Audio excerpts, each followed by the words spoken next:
Buku gue ratusan biji, tapi yang menurut gue aneh ya dia doang. Tapi kalau dia bilang bukunya udah ratusan biji, entah bijinya siapa, ya dia punya hak untuk bilang aneh. Setiap orang kan berbeda-beda pendapat lah. Kayak Toto kan selalu bilang tuh, setiap buku tuh gimana kan Toto? Setiap orang ada bukunya, setiap buku ada orangnya. Gitu, Nah. bolak-baliknya terus. Ternyata buku ini bukan gue banget. Buku ini bagus, memotivasi, terus juga self-improvement ya kalau nggak salah. Tapi yang bikin gak gue bangetnya itu nilai-nilai yang ada di dalam buku ini.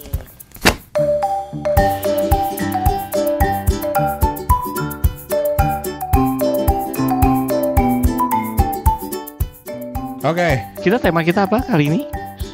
Lupa gua. ya gitu dia. Buku paling random ya? Bener ya? Buku paling random. Suara gue jelas? Udah. Rekaman model apa sih dari itu? Berapa menit sekali tanya suara gue jelas. Itu kita bukan vlog ya. Kalau vlog gue cakep kagak? Gue cakep nggak ya?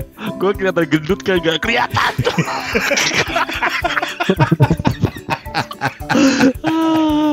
Kacau loh. Lu Tapi oke, buku paling random, paling nggak gue banget, buku yang paling unik yang dipunya, bukunya bebas, apa aja, mau buku tulis juga boleh. Terus juga nanti ada beberapa teman-teman yang akan ngirim, ada 8 orang tepatnya yang ngirim, bahkan satu ada ngirimin audionya, keren banget, terima kasih. Dan ya udah kita mulai aja. Ngomong-ngomong gimana? Tahun baruan pada di mana sih? di rumah aja gue mah. Sama orang tua. Lu gue perhatiin toh ya, beberapa bulan terakhir ini lu lebih sering ngaku orang tua gitu toh. Kayaknya ada kesadaran itu.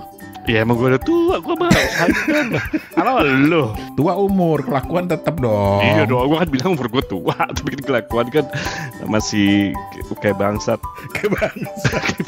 Kalau di Ambon ngapain tahun baru? Di Ambon tidur juga nih. Tahun baru ini hujan. Fan, yang namanya tahun baru hujan itu tuh Imlek emang harus hujan biar rezekinya banyak. Imlek itu tanggal berapa ya? Akhir Januari. Kayaknya lucu tuh buat Imlek kita bikin edisi buku-buku penulis Cina nyari masalah nih. Cari masalah. Udah gitu penulis Cinanya yang kaliber ini lagi.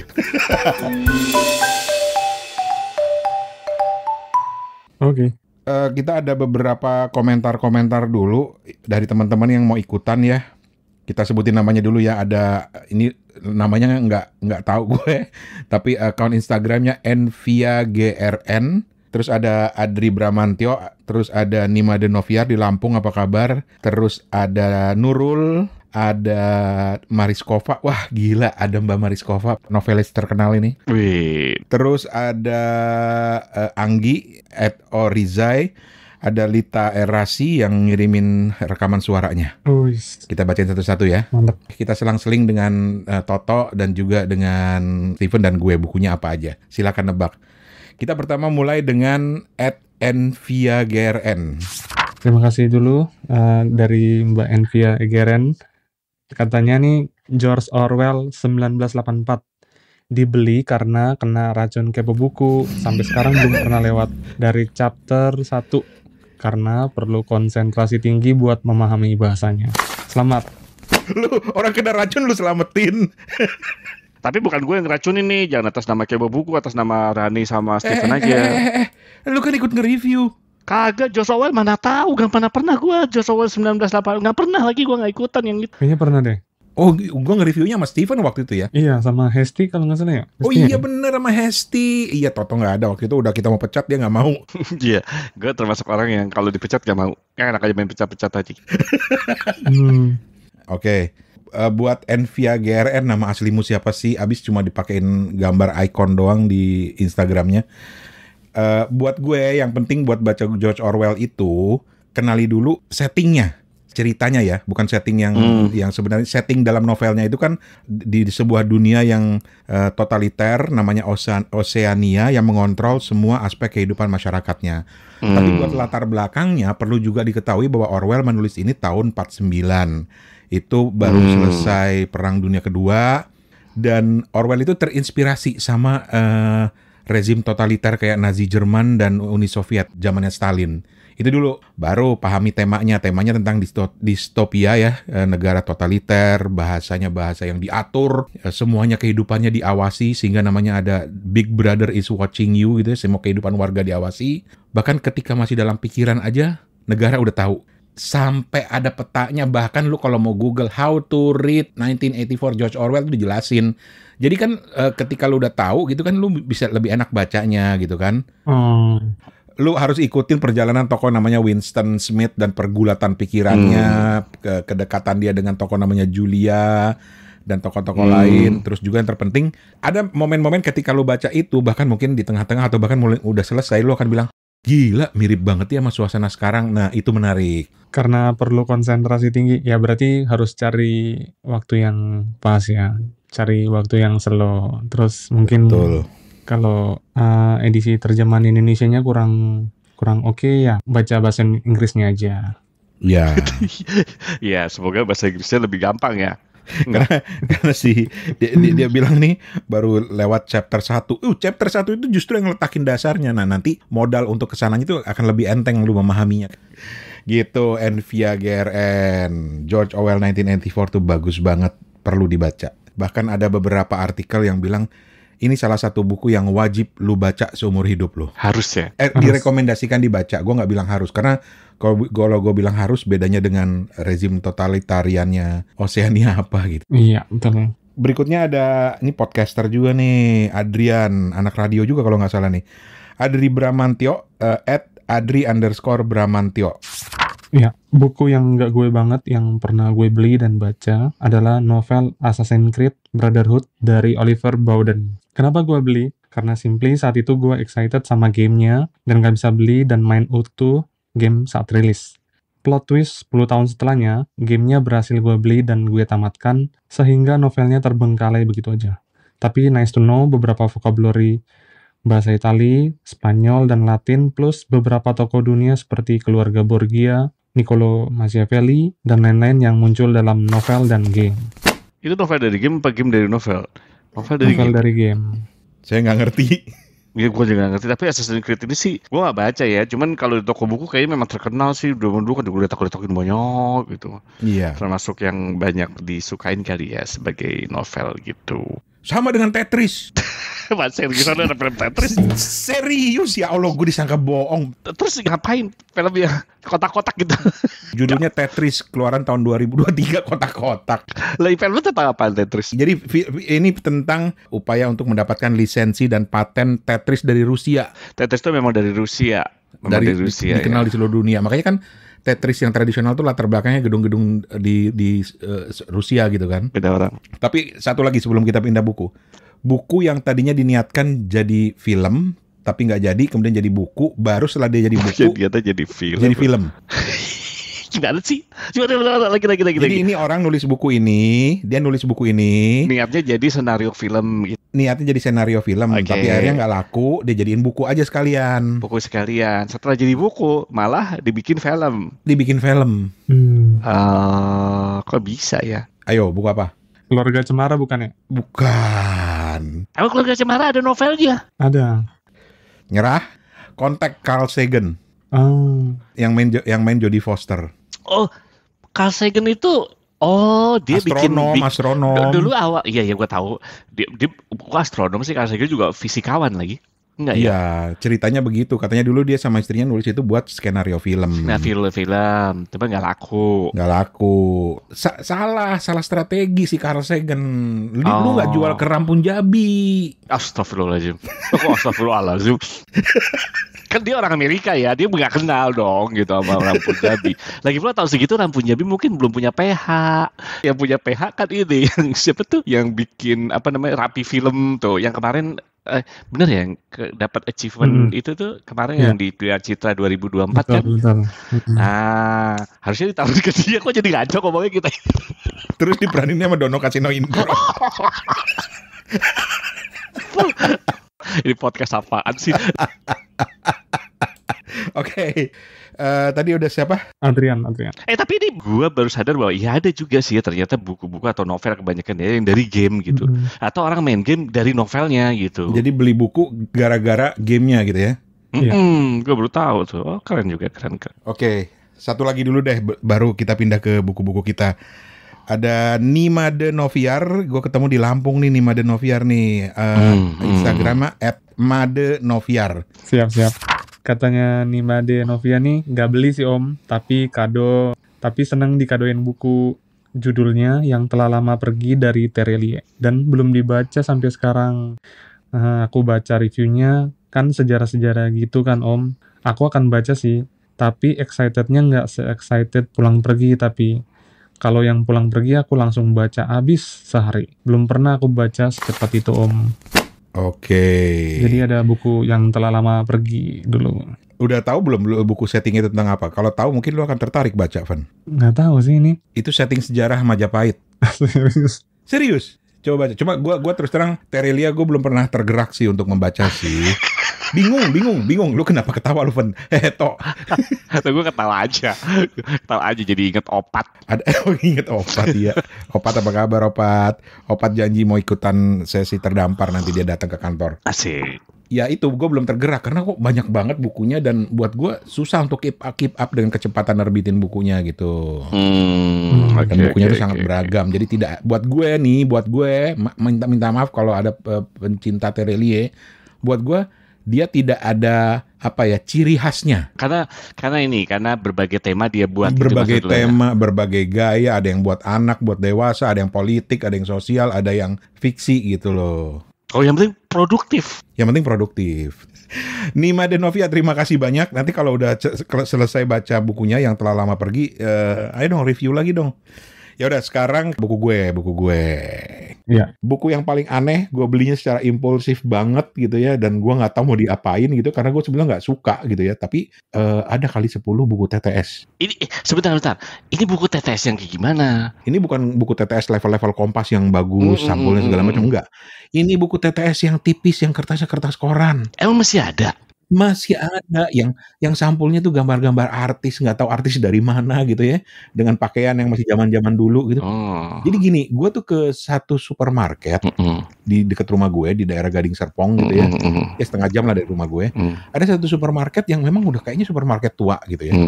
Lo beli macam-macam hal yang kadang-kadang nggak ditemuin di toko-toko besar tuh ada di situ di supermarket itu. Sampai gue ke salah satu sudut rak. TTS berjejer. Buku TTS yang biasa dilipat-lipat dikantongin sama supir mikrolet. Itu ada, gue nemu, gue beli langsung banyak-banyak. Dan ngejogrok aja di rumah gue, di kamar gue, nggak gue baca. Terus kenapa lo nggak isi? Gue paling nggak suka TTS toh. Lah terus kenapa lo beli? Gue tuh nggak suka ngisi TTS, gue nggak suka main game, main sudoku gue nggak suka, main catur gue nggak bisa. Gue tahu nih, pasti lu gara-gara beli TTS gara-gara cuman buat ngoleksi gambar, ngoleksi covernya doang ya, artis-artis zaman dulu. Sialan. Tapi itu gue beli karena for the sake of kenangan lah. Gue bilang lucu ya, ini zaman ini pemandangan yang umum di sekitar gue. Iya, gitu ya. dulu mah ini banget ya. Tapi hiburannya cerdas ya orang dulu tuh, hiburannya ngisi TTS loh. Cerdas. Kompas kan masih rutin ngeluarin buku TTS ya, Van ya? Iya. Diiklanin juga. Nah itu gue masih nemuin. Bahkan gue pernah ngelihat ibu-ibu di kereta ngisi itu buku sudoku. Oh, bukan sudoku. Iya, sudoku ya.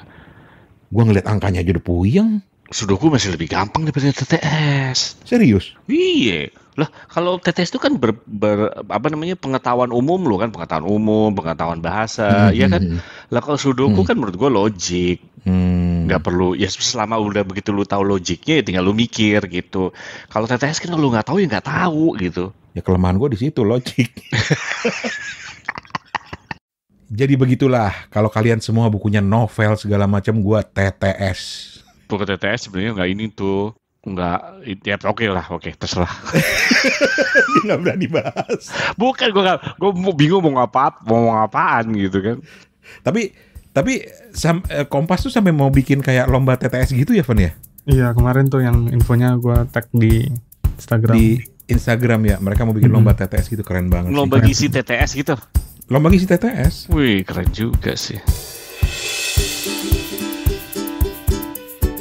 Sekarang kita kembali ke teman-teman Kepo Buku. Yep. Yang berikutnya ini ada The Real Nurul atau Nurul. Ini gue malah penasaran baca bukunya ini nih. Tapi kita coba ya. Bukunya itu The Door to Door Bookstore, karya Karsten Sebastian Hen. Kalau nggak salah udah diterjemahkan ke bahasa Indonesia juga nih. Kesan dia lengkapnya tuh, ini buku paling nggak gua banget. Beli karena ada yang ngerekomendasiin di medsos. Udah beli dah, baca sampai 150-an halaman, tetapi nggak dapat feel-nya. Nggak ngerti bagusnya di mana. Buku gue ratusan biji, tapi yang menurut gue aneh ya dia doang. Nurul kan bilang bukunya aneh. Masa buku aneh sih Nurul? Tapi kalau dia bilang bukunya udah ratusan biji gitu kan, entah bijinya siapa, ya dia punya hak untuk bilang aneh karena berarti dia punya referensi atau pernah baca buku yang banyak gitu kan. Betul. Jadi keren banget. Apalagi bukunya yang itu juga semuanya hampir semua novel gitu kan. Jadinya dia ini sih. Genrenya apa ini genrenya? Genre, C. Wah, apa ya? Nanti diceritain deh. Atau gini nih. Ada nih. Dia cerita tentang Karl Kohlhoff, seorang pria yang setiap malam mengantarkan buku ke pelanggan setianya yang kesepian. Hidupnya yang tenang berubah ketika dia bertemu dengan seorang gadis kecil cerewet namanya Sasha yang ikut dalam mengirimkan buku. Dan persahabatan mereka membawa Karl dan pelanggannya itu pada sebuah perjalanan emosional untuk menyembuhkan luka, menemukan kebahagiaan, dan merajut kembali hubungan antar manusia lewat kekuatan buku. Gue sih terus terang jadi penasaran, walaupun kalau menurut Nurul yang udah ratusan buku paling nggak gua banget ya, tapi kan setiap orang kan berbeda-beda pendapat lah. Kayak Toto kan selalu bilang tuh setiap buku punya waktu. Gimana kan Toto? Setiap masa ada bukunya, setiap buku ada masanya. Nah, Setiap orang ada bukunya, setiap buku ada orangnya atau pembacanya gitu. Nah. Bolak-baliknya terus. Tapi gue gara-gara ini gue juga mau membuat pengakuan bahwa salah satu buku yang enggak gue banget, yang sampai sekarang gue nggak berhasil, dan walaupun gue udah umumkan, gue bilang gue akan berusaha, gue udah beli bukunya dan gagal sampai sekarang adalah Harry Potter. Udah cukup sampai di situ saja ya emnya. Tapi emang buku novel ini memang ini ya, kalau nggak dapat feel-nya emang susah ya. Kayak gue pertama kali tuh baca buku apa tuh ya, apa sih tadi yang baru saja kita bilang novelnya siapa? Three World Cisindiu apa judulnya? Kok jadi lupa. Apa? Three Body Problem. Three Bodies Problem. Itu kan sebenarnya ceritanya juga menurut gue ini cerita, awal-awal gue pikir ini science fiction. Masuknya ke ranah science fiction sebenarnya kalau lihat di raknya ya. Tapi agak-agak absurd gitu ketika dia masuk ke game, terus ini apa sebenarnya gitu kan. Nah mungkin gitu kali ya. Jadi feel setiap orang kan jadi beda. Beda, gitu. Iya betul. kalau buku ini terus terang belum pernah lihat juga, dan ini nih Bang Rani, Mas Toto ini kayak masuk dalam genre comfort book gitu loh. Comfort book tuh kayak gimana ya? Kayak ketika pembaca masuk ke dalam dunia novelnya tuh kayak dia merasa tenang, merasa nyaman karena ceritanya, merasa di sini kan tadi dibilangin perjalanan emosional untuk menyembuhkan luka, menemukan kebahagiaan, merajut kembali hubungan antar manusia. Nah, dengan titik tolaknya dari kekuatan buku gitu. Ini sekarang lagi happening juga tema-tema toko buku gitu. Bener. Bukunya Matt Haig, The Midnight Library, itu juga keren banget tuh. Itu keren banget. Tapi anyway, Nurul, terima kasih. Kita pindah ke buku yang berikutnya. Ini Mariskova, novelis. Kalau belum pernah coba cari, dia pernah bikin To Tokyo to Love, kemudian juga Fly Him to the Moon, ada A Wish for Love. Yang terbaru itu Broken Clouds, lanjut dengan The Same Sky 2023. Gimana komentar Devon? Ini komentar Mbak Mariskova. Yang paling gak gue banget, Adultery, Paulo Coelho. Sebagai perempuan, gue gak bisa relate sama perempuannya Paulo. Kayak female writer sering gagal nulis karakter cowok kan. Nah, menurut gue, Coelho di sini gagal nulis karakter utamanya yang cewek. She sounds and acts like a man. Jadi sebab akibat drama, dia tuh gak masuk di logika perempuan gue. Sementara gue punya kesamaan pandangan sama dia itu karena buat gue di luar The Alchemist, gue pernah baca beberapa kayak The Witch of Portobello gitu, dan gue merasa di situ penggambaran Coelho soal perempuan, soal seksualitas itu kayak aneh aja menurut gue, kayak apa ya, kayak bapak-bapak tua yang creepy gitu. Terus si Mariskova bilang ya dia juga berasa gitu banget katanya, dan kelarin baca bukunya itu bikin ngos-ngosan katanya. Steven sama Toto udah baca belum Paulo Coelho? Belum pernah sih, tapi gue bisa paham sih ya, karena gue juga pernah lihat salah satu YouTube gitu ya, salah satu penulis skenario Indonesia juga gitu. Dia bilang, gue tuh untuk nulis skenario kayak gini nih, gue udah harus didampingin istri gue, kata dia gitu.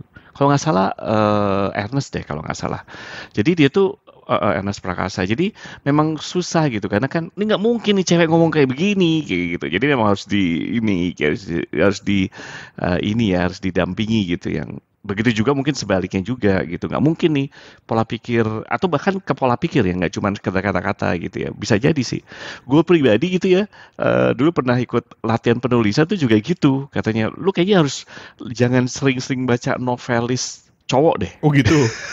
Coba novelis cewek, karena lu bukan cuma kata-kata, penuturan ya, deskripsi ya, bukan dialognya ya. Itu tuh lu ketahuan banget cowok banget, dan jangan lupa gitu bahwa pembaca novel itu banyak yang cewek, dan bisa kalau lu terlalu cowok juga nggak bisa gitu, kata dia gitu. Padahal Paulo Coelho itu kan ibaratnya novelis terkenal ya. Nggak jaminan, menurut gue dia nulisnya dari sudut pandang dia sebagai laki-laki, dan itu buat gue agak aneh aja gitu loh. Ya Mariskova perempuan dia lebih bisa merasakan, tapi kalau gue udah kok emang ada ya perempuan yang kayak begini ya gitu loh. Gue merasa seperti itu. Kayak terutama kalau gue baca yang The Witch of Portobello tuh gue akhirnya nggak selesai baca karena gue ya nggak suka aja.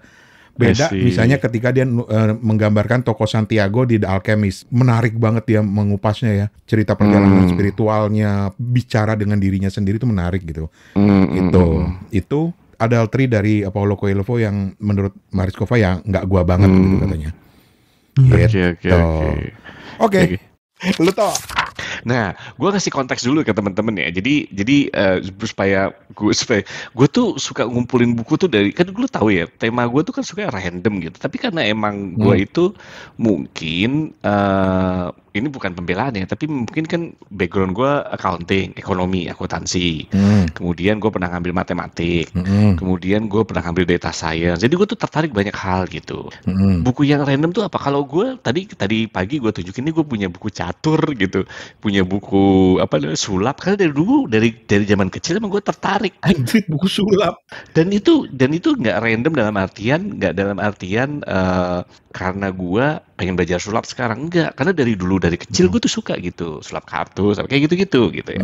Jadi itu gue nggak random. Tapi gini lah, menurut gue mungkin dilihat dari bahasanya. Gue juga suka misalnya bahasa gitu ya. Tapi kalau ngomong random akhirnya dalam bidang itu, gue juga ngoleksi ternyata buku-buku yang bahasa, nggak cuma bahasa yang major aja kayak Prancis, Inggris, Prancis, Mandarin kayak gitu-gitu ya.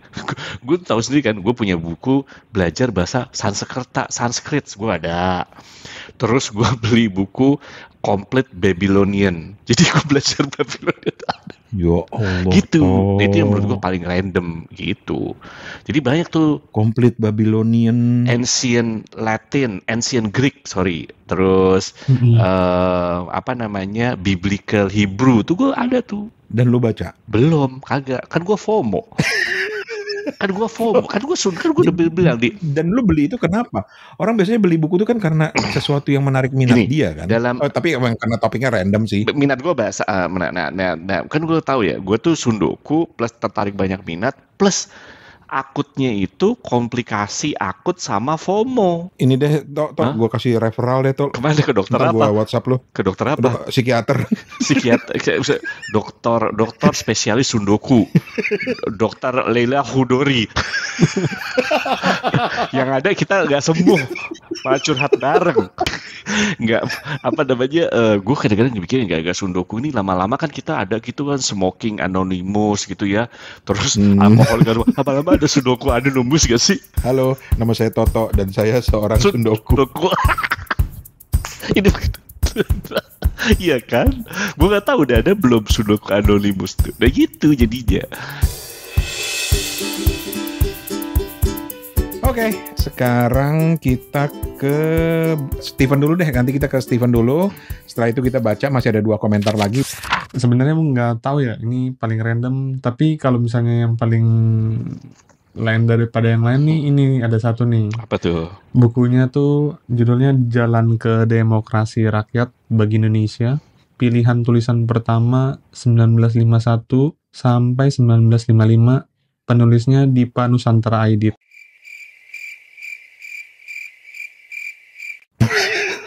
Terlalu. Gue harus narik napas dulu nih. Ini gue Karena gue pikir ketika beberapa episode lalu lu cerita lu punya buku Negara Kertagama. Negara Sutasoma, Negara Kertagama, Sutasoma. Kita aja udah, hah serius lu punya, dan emang ada bukunya. Ini bukunya Aidit, men. Lu dapat dari mana? Iya, ini terbitan 2023 dari penerbit Ultimus Bandung. Diterbitin ulang. Iya. Widih.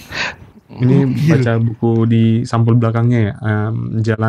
Jalan ke Demokrasi Rakyat bagi Indonesia memuat tulisan-tulisan sejak masa tradisi baru 1951 sampai dengan Kongres Nasional kelima Partai tahun 1954 serta terlaksananya pemilihan umum yang pertama di Indonesia tahun 1955 untuk DPR dan konstituante. Dan udah lu baca? Belum.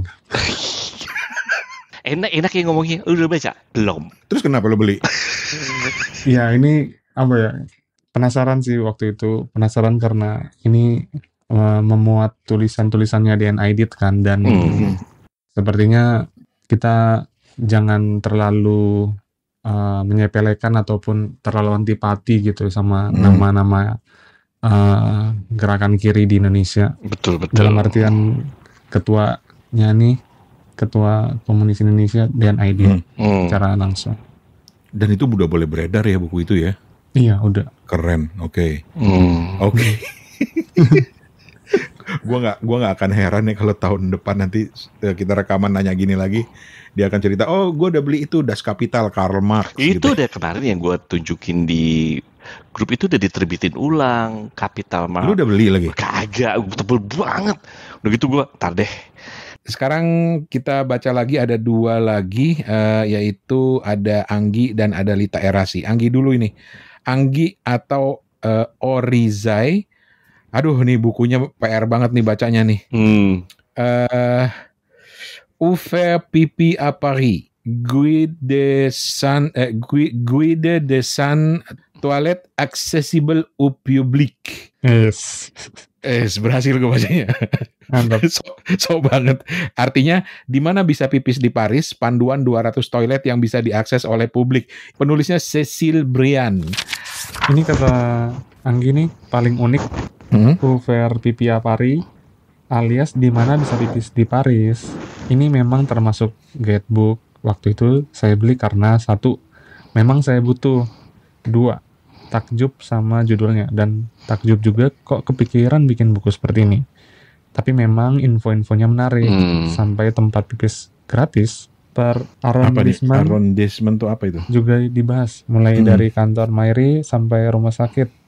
Bukunya memang sudah saya hibahkan ke yang membutuhkan. Jadi saya nggak punya lagi kopinya. Mantap nih. Mungkin kalau dalam bahasa Indonesia gue bilang panduan WC umum di Jakarta gitu kali ya. Iya, bisa juga tuh. Bisa juga.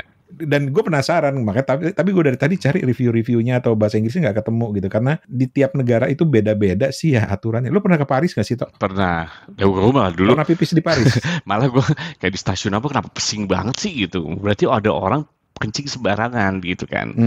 Nah, kalau menurut gue mungkin karena settingan Eropa gitu ya. Jadi kalau kita mungkin di Jakarta, oke lah, misalnya kata kita orang-orang lokal, apalagi kalau di Jakarta gitu ya, kayaknya ke mall aja deh, pasti ada tempat pipis gitu kan.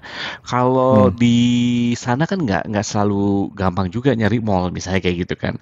Settingan di Eropa kan nggak tahu, di Paris sih dulu ya ada 1-2 mall yang gue kunjungin, tapi kebanyakan sih memang toko gitu ya, yang dimana ya lu kan nggak bisa numpang pipis di situ gitu. Ini kadang-kadang kita meremehkan tapi penting loh gitu loh. Misalnya nih, kan bisa tuh pakai kita keroyok bareng-bareng nih teman-teman yang ada di Jakarta, bisa sharing misalnya toilet yang bagus tuh di mana. Karena ada tipe orang yang memang harus toilet yang bagus. Bahkan orang-orang kayak gue tuh, kalau gue buang air yang besar, bukan yang kecil, itu kalau nggak di rumah susah. Oh iya. Nah itu mungkin karena faktor kebersihannya, faktor misalnya bayarnya murah. Bahkan gue pernah di daerah Serpong, nggak jauh dari rumah gue, cuma 10 menit.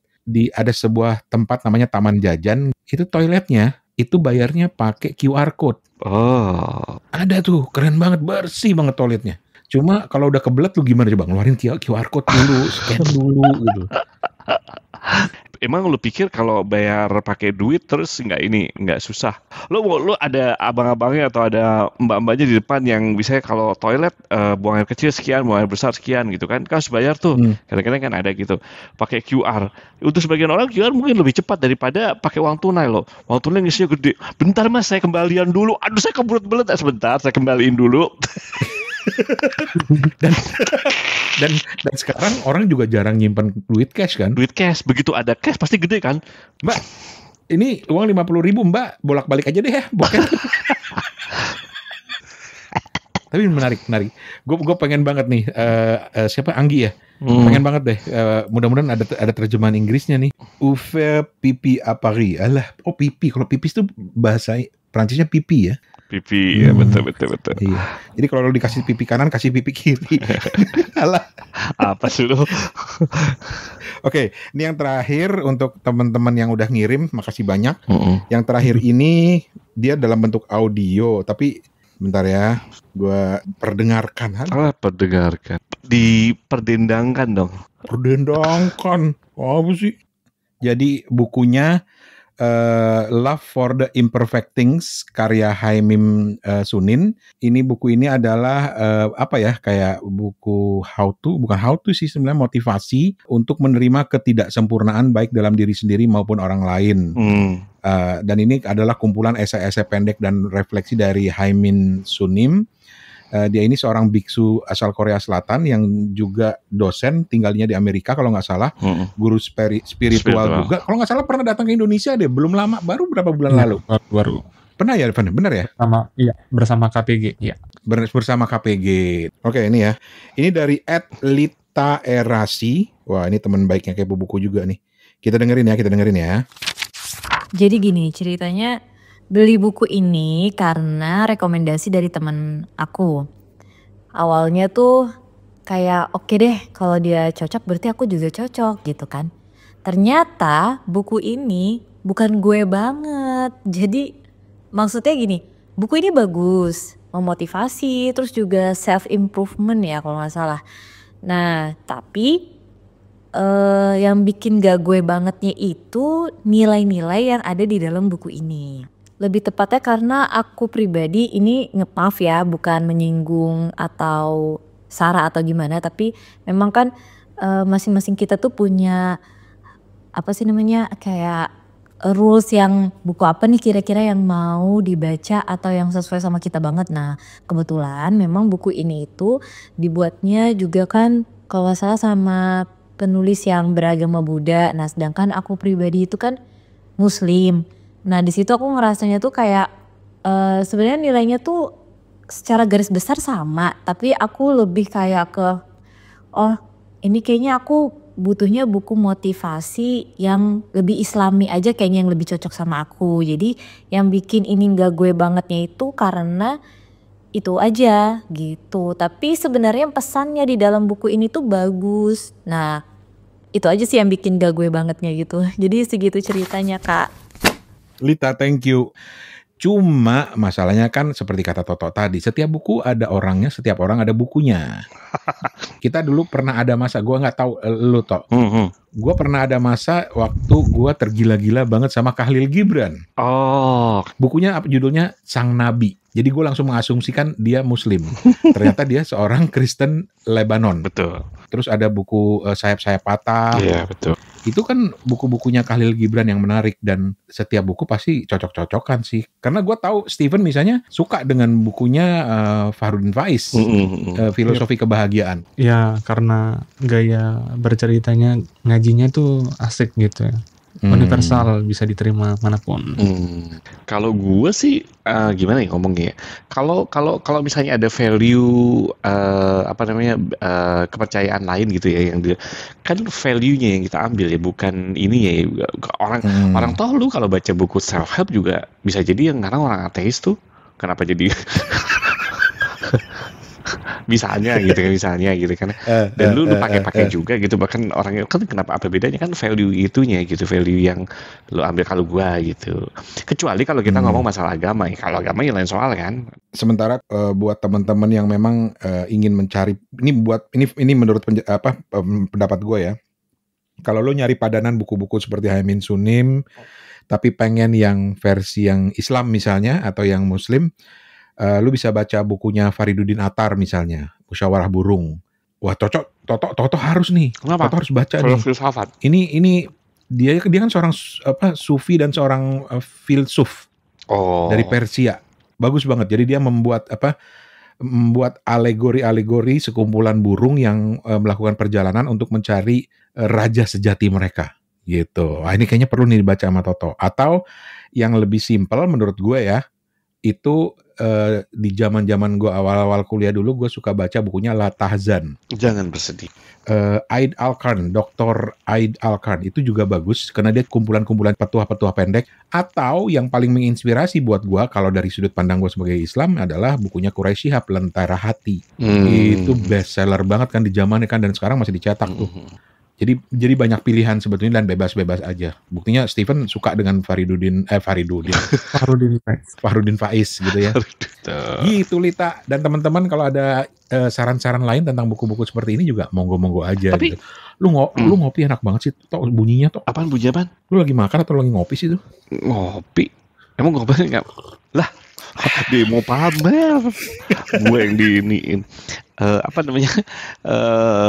Tapi banyak ya dari kiriman yang tadi kita bahas tuh, banyak ya ternyata orang terjebak buku tuh gara-gara rekomendasi ya, ternyata ya beberapa tuh. Betul, rekomendasi kadang-kadang di rekomendasi temen, rekomendasi sosmed gitu ya. Tapi ya susah benar. karena gue bilang gini, tadi gue mau bilang jangan percaya sama rekomendasi.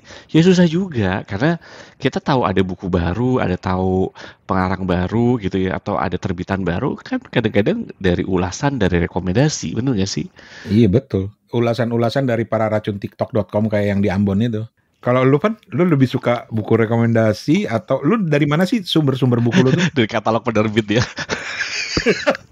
Langsung dikirimin penerbit. Langsung dikirim penerbit ke. Dari medsos penerbit, dan kebanyakan kayak IG story mereka ataupun teaser mereka kira-kira mau nerbitin buku apa gitu.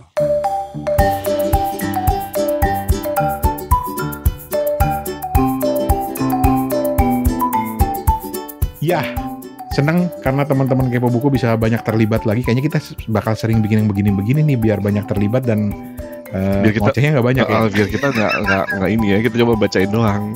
Iya, tapi baca bareng tetap dong. Iya, baca bareng tetap. Oke.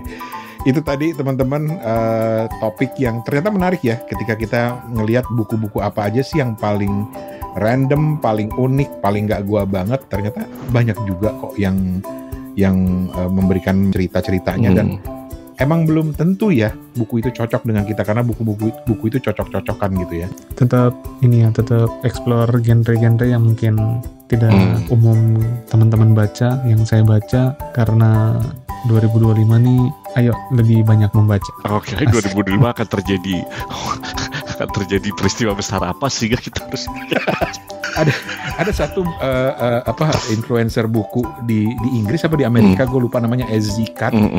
Dia nulis sesuatu yang menarik dan itu akhirnya gue share di threads-nya Kepo Buku.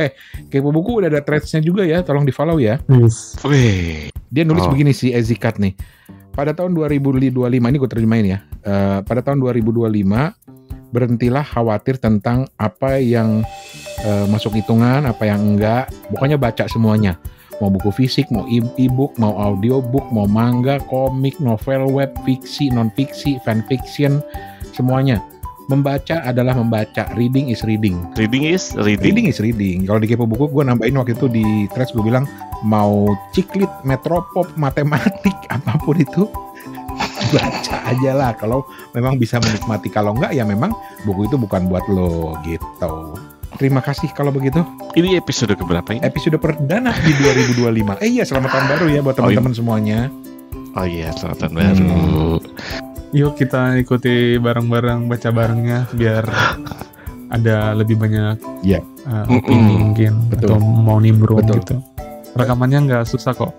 Iya, kayak siapa tadi, Nurul kan dia cuma rekam pakai audio Rekam di pakai Instagram. Voice note aja, Voice note di di WhatsApp juga bisa 087878505012. Itu udah mulai berjamur tuh WhatsApp karena jarang ada yang ngontak.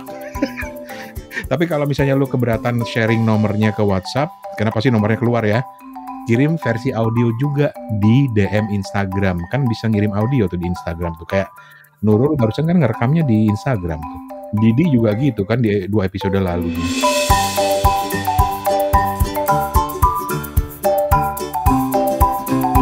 Oke lah bapak-bapak, selamat melanjutkan 2025-nya. Jangan lupa baca barangnya Gabriel Garcia Marquez, 100 tahun dalam kesunyian, 100 Years of Solitude. Januari itu, sebelum Imlek harus sudah selesai. Ya, sebelum Imlek udah harus selesai. Terus episode kedepannya nanti ada beberapa episode Kembali ke Hitah di mana Steven, Toto, dan gue akan membagi buku masing-masing. Oke, baiklah. Terima kasih. Terima kasih. Terima kasih.